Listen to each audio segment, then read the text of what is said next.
Welcome to this deep dive, into the Analects of Confucius. I think you're going to be in for a treat. Yeah, this is really one of the foundational texts of Chinese philosophy, and I think people will be surprised by how relevant it still is today. It's really true. I was rereading some of it before we got started, and it's almost like having a conversation with Confucius himself. Yeah, it's like stepping back in time to ancient China, Yeah. this world of ritual and respect.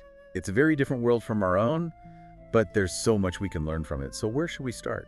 Well, I think one of the most important things to understand about Confucius is that he wasn't just a philosopher, he was also a teacher. Right. He wanted to make the world a better place by helping people become better versions of themselves. Exactly.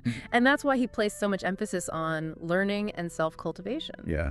He has that famous quote, right? Is it not pleasant to learn with a constant perseverance and application? That's the one.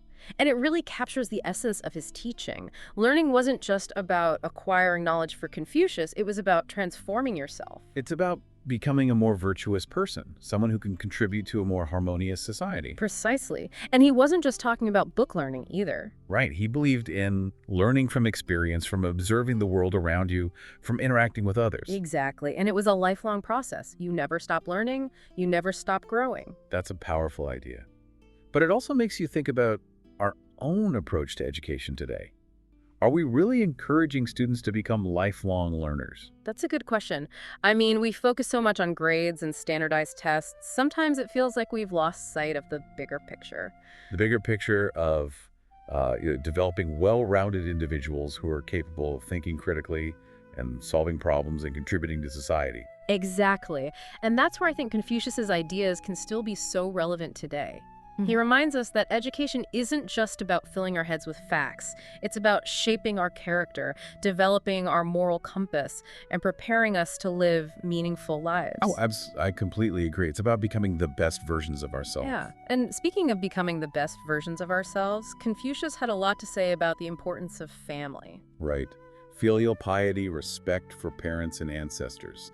That was a cornerstone of his philosophy. It was absolutely central to his thinking. He believed that the family was the foundation of society and that strong families were essential for a harmonious and well-ordered world. It makes you think about how much our own society has changed in recent centuries.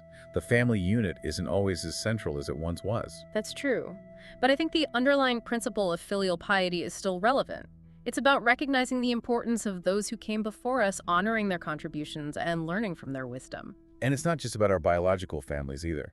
Right. It can extend to mentors, teachers, anyone who has played a significant role in our lives. It's about gratitude and respect and recognizing that we're all part of a larger web of relationships. Precisely. And there's a really powerful passage in the Analects where Confucius talks about how a son should behave after his father's death. Yeah. He says, if for 3 years he does not alter from the way of his father, he may be called filial. Right. And it's not just about blindly following your father's footsteps. It's about carrying on his legacy, honoring his values, and striving to live up to his ideals. Exactly. And I think that's something we can all relate to in some way. We all have people in our lives who have inspired us, who have shaped who we are, and it's up to us to carry on their legacy in our own way. Like, how do we actually live up to these ideals? Well, one of the key concepts in Confucianism is the idea of the Junzi, the superior man. Right, the Junzi. I remember when I first encountered that term, it sounded a bit elitist to me, like it was only for a select few. I can see how you might think that. But actually, Confucius believed that anyone could become a Junzi. It wasn't about your birth or your social status. It was about your character. Exactly. It was about cultivating certain virtues like benevolence, righteousness, propriety, wisdom, and trustworthiness. Those are some pretty big words. What do they actually mean in practice? Let's take benevolence, for example.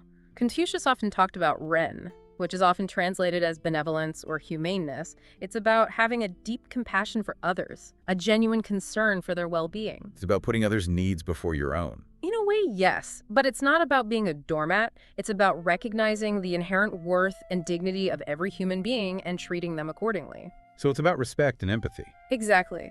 And it's not just about feeling these things, it's about acting on them. It's about putting those feelings into practice in our everyday lives. Precisely. And that's where the other virtues come in. For example, righteousness or yi is about doing what's right even when it's difficult. It's about having the courage to stand up for what you believe in, even when it's unpopular. Right. And propriety or lie is about behaving in a way that's appropriate to the situation. So it's about etiquette and manners. It's more than that. It's about understanding the social norms and conventions that help to maintain harmony and order. It's about knowing how to conduct yourself in a way that shows respect for others and for the traditions that bind us together. I see. So it's about finding that balance between individual expression and social responsibility. Exactly. And of course, wisdom, or ji, is about having the knowledge and understanding to make good judgments. And trustworthiness, or ensikes, is about being someone that others can rely on. Right. It's about being honest and keeping your promises. So all of these virtues work together to create a well-rounded individual, someone who is both ethical and effective in the world. Precisely. The Yunzi is someone who embodies all of these qualities, someone who is a model of human excellence. But it's not just about individual self-improvement, is it? But Confucius believed that the Yunzi had a responsibility to serve others, to use their talents and virtues to make the world a better place. So it's about leadership. In a way, yes. But it's not about power or control. It's about inspiring others by example. So it's about being a role model. Exactly. And Confucius believed that the best way to lead was by example, by living a virtuous life and encouraging others to do the same. That makes me think about what he had to say about government.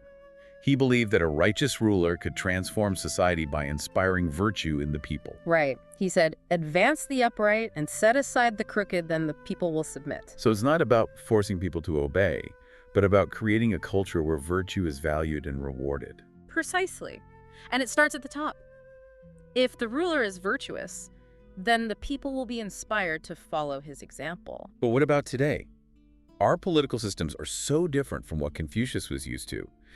Do his ideas about leadership still apply? That's a great question. I think they do, but we have to be careful about how we apply them.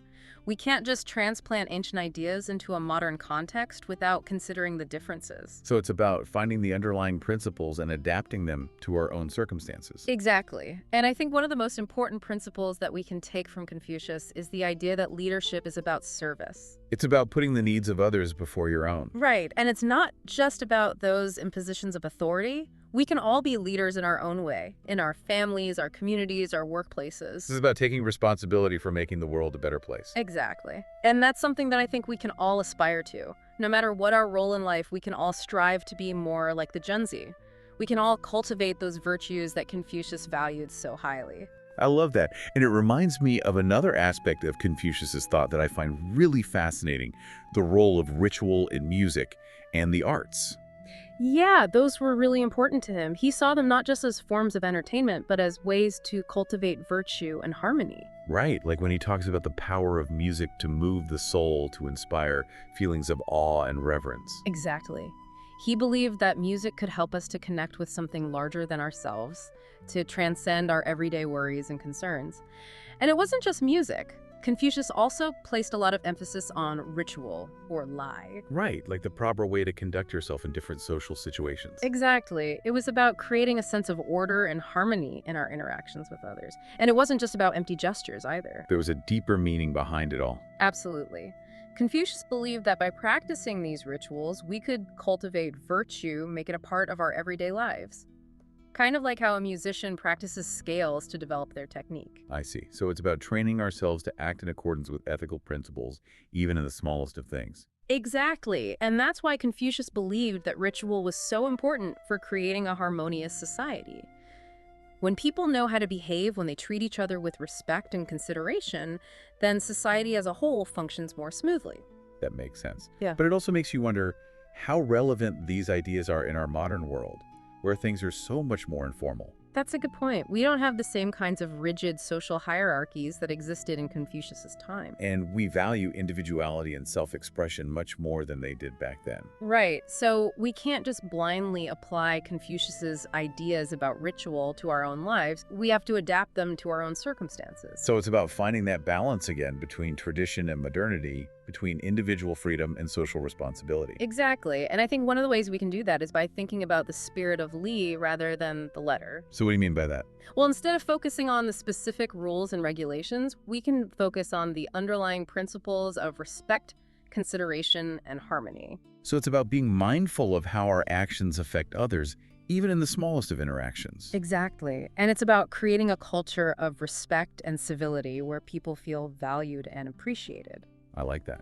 It's about finding ways to bring those Confucian values into our modern world in a way that makes sense for us. Precisely. And I think that's one of the most important things we can take away from our deep dive into the Analects. Confucius's ideas aren't just about ancient China. They're about timeless principles that can help us to live better, more fulfilling lives. Absolutely. It's about becoming better people, better citizens, better members of our communities. Exactly. And it's a journey that we can all embark on regardless of our background or beliefs. Well said. And I think that's a perfect note to end on. Thank you so much for joining me on this deep dive. It's been a pleasure. And to our listeners, thank you for tuning in. We hope you've enjoyed our exploration of the Analects of Confucius. And we encourage you to continue exploring these ideas on your own. There's so much wisdom to be found in these ancient texts.